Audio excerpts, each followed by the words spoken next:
나왔는데 어떻게 보시는지 말씀 부탁드립니다. 네, 결국 아동학대로 판결이 나왔는데요.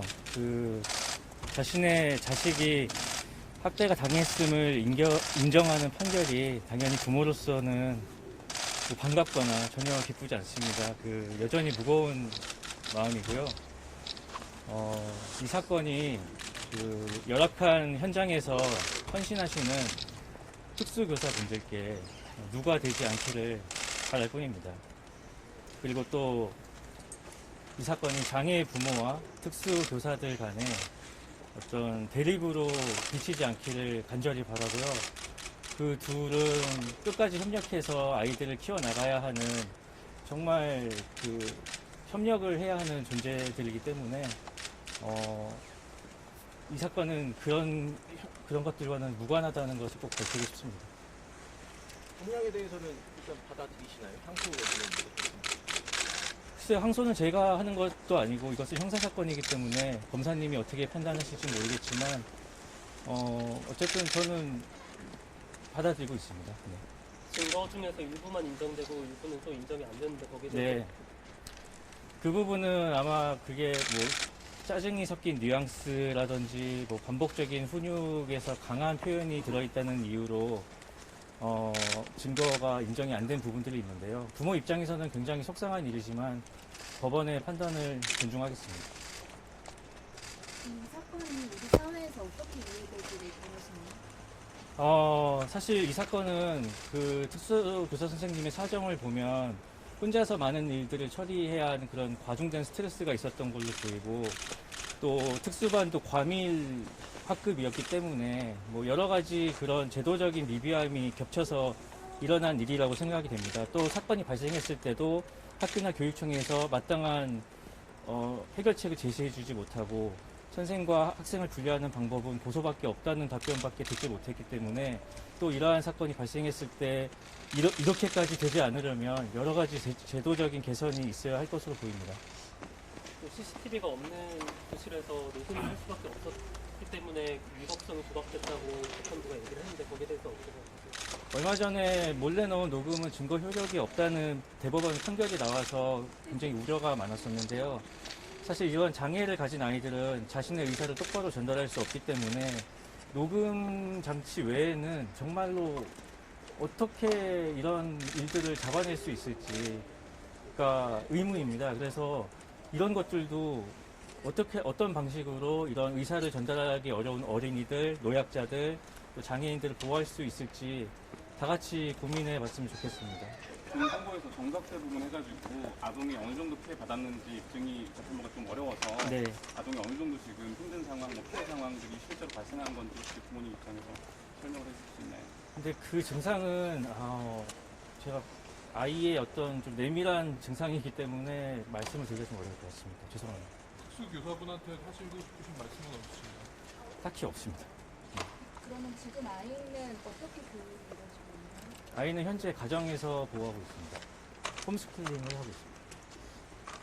오늘 밤에 방송에서 밝히실 내용은 어떤 내용인지? 오늘 방송은 사실 지난 6개월 동안 제가 언론 인터뷰를 전혀 하지 않고 그냥 재판에만 집중을 하고 있었는데요. 이 사건을 인지한 순간부터 오늘에 이르기까지의 모든 일들을 다 이제 이야기를 할 생각입니다. 중간에 어떤 선생님들 선처를 취하를 한 부분이 있습니다. 제가 처음에 입장문에 선생님의 선처를 고려하고 있다고 하다가 중간에 취하하면서 더 여론이 악화된 부분이 있는데 그것을 취하하게 된 배경을 좀 더 자세히 설명을 드리려고 합니다. 아이가 아이를 다시 학교에 보내실 의향이 있으신가요? 만약 있으시다면 학교를 다시 보내는 데 있어서 가장 큰 어려움은 어떤 부분인가요? 일단은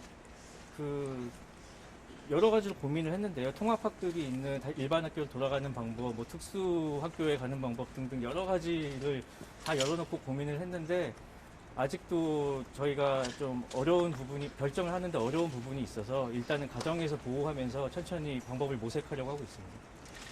작가님 비난하는 내용이 많았었는데 네.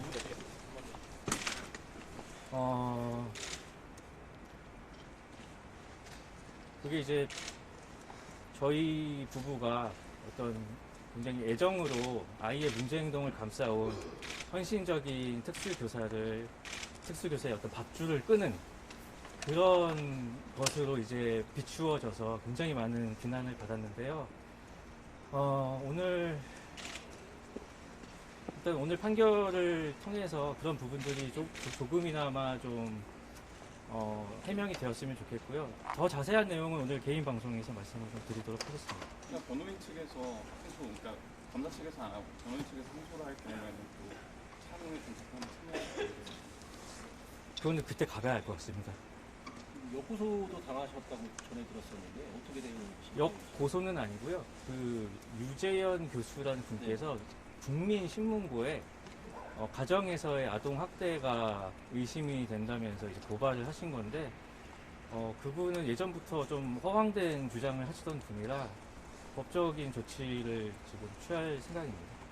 과도한 언론도 지적이 많이 나왔는데 네. 제 사건 초기에 그 아이의 어떤 장애 증상이나 이런 것들을 부각시킨 선정적인 제목의 기사들이 굉장히 많이 나오고 또 교육청 상대 측의 교육청 변호사께서는 아이와 부모 간의 어떤 그런 아이의 증상이 담겨 있는 내밀한 카톡 내용을 언론사에 제공함으로써 굉장히 큰 고통을 저희 가족에게 주었는데요. 그로 인해서 그 여러 개의 언론사들이 어떤 경고나 주의 조치를 받은 것으로 알고 있습니다. 그래서 앞으로는 장애 사건을 다룰 때 좀 더 세심한 그런 손길로 봐주셨으면 좋겠습니다. 구조적 문제에 대해서 말씀을 하셨는데 네. 이번 사안과 관련해서 교육청이나 교육부에 하고 싶으신 말씀이 있으신가요? 일단은 뭐 아까 보신 분도 있으시겠지만 아직도 그 사건이 벌어졌던 특수학급에 선생님이 아직도 제대로 그 배치가 안 돼서 15개월째 17번이 바뀌었다는 이야기도 있고 아직도 그 학교 학생들이 많이 고통을 받고 있어요. 그래서 정말 책임감이 있으시다면 그 문제를 좀 해결을 해주셨으면 좋겠습니다. 저도 작가로서 활동 계획이나 이런 것도 있으신가요? 활동 계획은 뭐 아직 생각하고 있지 않습니다. 이 정도로 하고 그러면 오늘 저녁에 9시에 개인 방송에서 좀 더 자세한 내용 말씀드리도록 하겠습니다. 감사합니다.